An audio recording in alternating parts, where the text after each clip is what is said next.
Voilà, je reviens. Je vous avais promis de revenir un jour. Eh bien, c'est fait.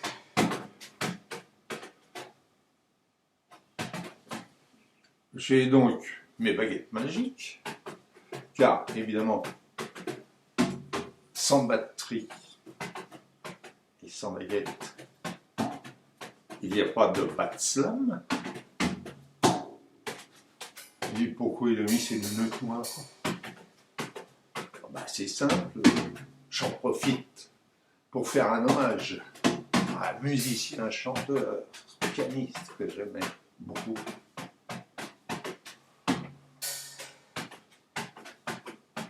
Ray Charles. Vous voyez de quoi je parle? Et donc j'y ai pensé parce que comme je vais travailler, comme je travaille la plupart du temps à l'aveugle, il se trouve que effectivement c'est un bon repos que de porter des lunettes noires. Mais, attention, aveugle, mais néanmoins très clairvoyant, parce que de mon état, bien que peintre, sculpteur, écrivant, prose et poésie, et chansons aussi, de temps en temps, grand frustré de la musique, ça, je peux le dire. Eh bien, il n'en reste pour moi que je fais le philosophe. Et donc, ce faisant,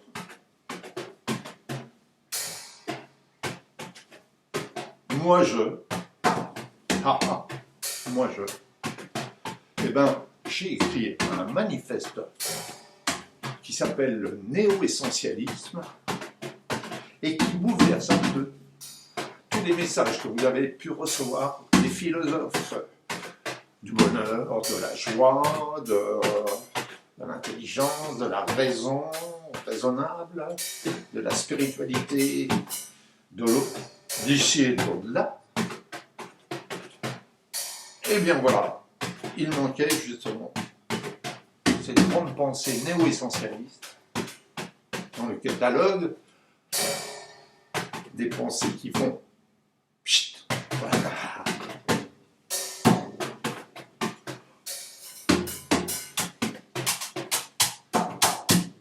Et là, vous dites qu'il fait ce bruit. Imaginez-vous que je tape là avec mes baguettes magiques sur le manifeste néo-essentialiste. Voilà, je vous montre. Manifeste néo-essentialiste. Écrit par Dan, parfaitement. Jolie couverture et tout. Hein? Voilà. Et donc en sous-titre, le fond de l'art est frais. C'est normal, parce que j'ai écrit ça à partir d'une réflexion sur les beaux-arts. Il était donc normal que ça finisse mal. Mais puisque j'y suis, je vais vous lire ce truc, hein, cette présentation, petite présentation pour un grand livre. Après les Lumières et l'humanisme, en quelques décennies, le monde de l'art s'emballe, celui de la philosophie de même. Le dadaïsme, le surréalisme, le postmodernisme, le minimalisme, l'essentialisme, le structuralisme, l'existentialisme, le déconstructionnisme, etc., etc. L'isme, une vraie génération spontanée. On convoque, on assigne, on explore et on exclut beaucoup. L'époque est à l'exclusionnisme. Alors, que reste-t-il de nos amours? Récupérons la formule d'Anaxagore.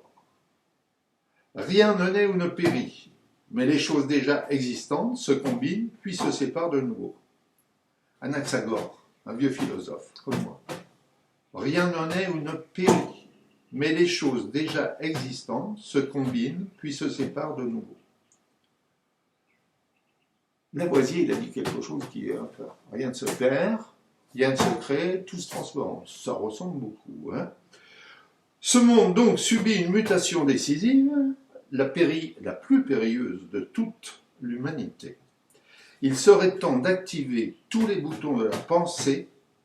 Le fond de l'art est frais, celui de la démocratie aussi. C'est pas de la formule, ça? Hein? À l'époque, ça n'a pas fait beaucoup de bruit, hein, je vous dis, la sortie de ce livre. Hein. Pas de bruit du tout, c'est pour ça que j'en fais un peu. Hein. Et pourtant, je vous assure qu'il compte beaucoup, beaucoup dans les livres de ma génération, produits dans ma génération, sans vouloir me vanter. Il faudrait que je vous prouve que je ne suis pas fou, donc je vais vous dire, je m'appelle Dan. Nous sommes le 24 mai, il est presque 17h, l'heure du goûter. Et comme d'habitude, je vais m'y rendre et donc je vais faire vite, là, pour essayer de conclure très sèchement sur cette affaire qui nous tient à cœur, c'est-à-dire que nous avions donc ce cher monsieur Spinoza qui nous disait que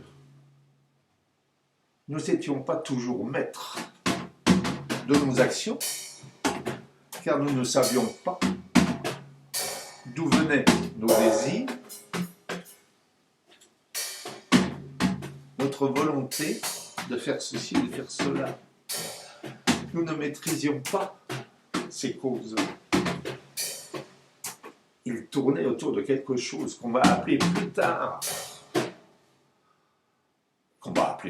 que Monsieur Freud va appeler, quelques 2 siècles plus tard. Monsieur Freud, le docteur Freud, autrichien, naissance,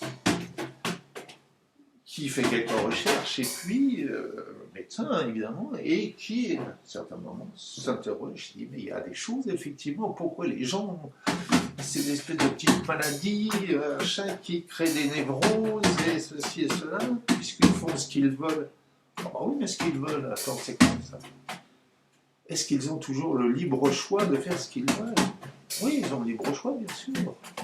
Sauf si on pense que par derrière cette capacité de penser, il y a une bestiole qu'on appelle maintenant l'inconscient, qui, travaillé par des tas d'actions extérieures, le confinement par exemple, ouais, le confinement, pourquoi pas, mais bon, disons que l'éducation, parents de famille, qui est un peu serrée, qui nous cache des choses, des non-dits et tout, bon, ferait que, effectivement,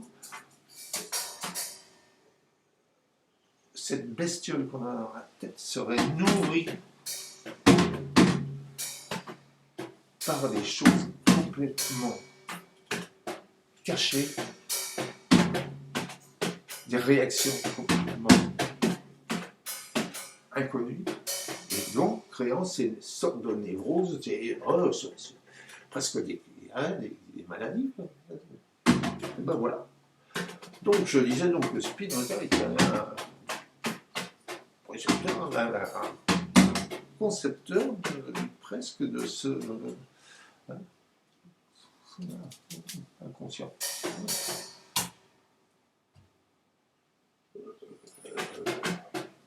Par exemple, pourquoi lui il tape sur ce bordel, il nous raconte des histoires et tout.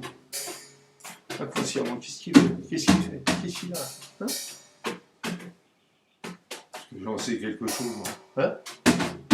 Je réfléchis, je pense et tout, j'écris ça, et puis à un certain moment, je vois que vous ne lisez pas, donc qu'est-ce que je fais? Je raconte en direct.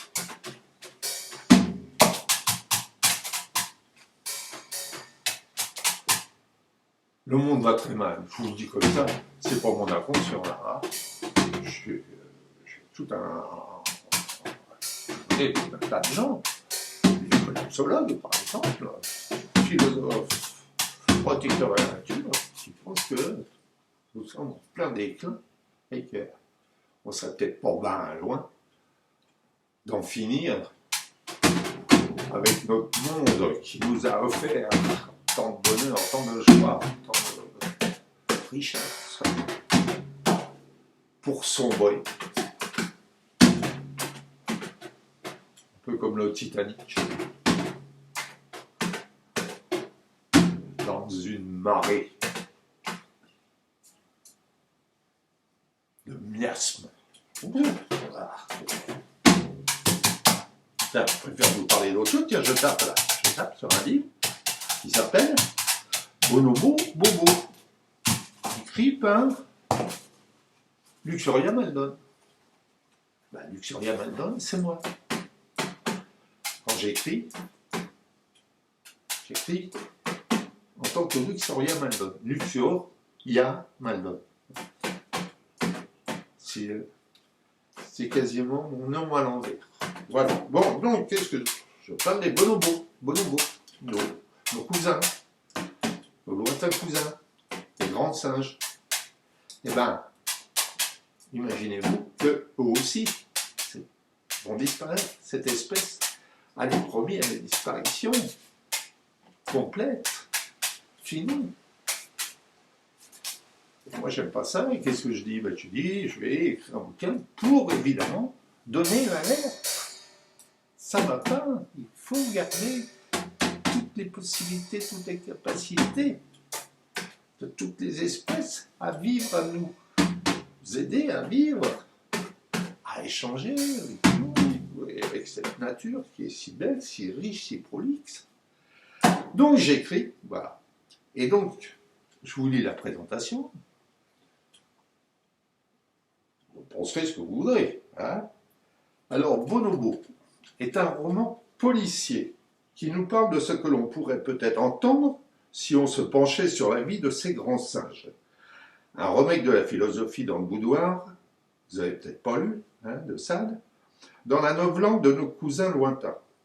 L'auteur nous prévient en revêtant les habits de Darwin Jr. Il se pourrait bien qu'en chien de fusil, dans la bouillie de notre cerveau reptilien, là, il y a un bonobo qui sommeille. Et donc, il nous propose une balade dans la République démocratique du Congo et de son histoire rocambolesque, si elle n'était si dramatique. Dramatique, pourquoi? Parce qu'au Congo, il y a de l'or, il y a des diamants, hein, Giscard? Il y a des terres minières très riches de tous les produits dont on a besoin. Pour l'informatique, pour les réseaux, pour beaucoup de choses. Et donc, eh bien là-bas, on bousille la nature, on déforeste, on fouille la terre jusqu'à qu'il n'y ait plus rien autour, catastrophe, si bien que les bonobos, où ils vont aller, ils vont aller nulle part. C'est-à-dire qu'ils vont plonger, ils sont de moins en moins nombreux, ils trouvent de moins en moins à manger, de moins en moins d'espace pour vivre, et donc ils disparaissent. Et voilà, ça vous inspire ça? Bon, on va passer à quelque chose de plus joyeux, parce que vous savez qu'en général, puisque j'écris aussi, j'ai commis quelques chansons, donc je vous en fais une petite comme ça, parce que j'aime bien, malgré tout, ces petits textes que j'ai écrits il y a 40-50 ans, et que s'ils restent là, chez moi, dans un cahier, machin, ça ne sert pas à grand-chose, t'en profiter. Hein. Comme ça, j'ai l'impression que je suis musicien, on va prendre 5 minutes. Je vais vous parler de mes bacchanales. C'est vrai que il y a 50 ans, bon, je me gênais pas. J'étais déjà un petit peu poète. Et je disais, j'attends celle qui saura me faire sourire des pieds, grimper en selle et testiculer. J'attends la mignonne qui saura balayer tas de sel qui me brûle le gosier. Dans mes bacchanales, il n'y a pas de verre pour les illettrés. Et si l'eau de feu mitraille, ça m'empêche pas de biaiser. J'espère que la belle saura s'intéresser plus à mes beaux pieds jolis verts qu'à mon dernier salaire qui commence à dater, ouais, par mon épicier. Dans mes bacchanales, les invités peuvent pas se tromper. La porte du vestiaire, on laisse les verres sans pied. Souvent je vois ma donzelle en volant train de m'aimer, avec la grâce des hirondelles sacrées, et m'en redemander encore et encore, sans nuire à mon état de santé. Des fois dans mes bacchanales, je me prends à souhaiter des tas d'enfants grouillants, jusqu'à me saouler. Oh, ce soir m'amuse déguisé en éléphant rose, m'amioler des insanités, et je m'affame dans ma vilaine prose. Du manque d'alcool poétisé. Alors vite dans mes bacchanales, j'y retourne en courant. Et puis je chasse le mal. C'est tellement bon quand ça descend. Voilà. Bon, bah, j'ai fait un maximum là, hein, aujourd'hui. Donc, bon, j'ai oublié d'assigner 2-3 philosophes de mes potes, ce que je ne manquerai pas de faire la prochaine fois. À bientôt.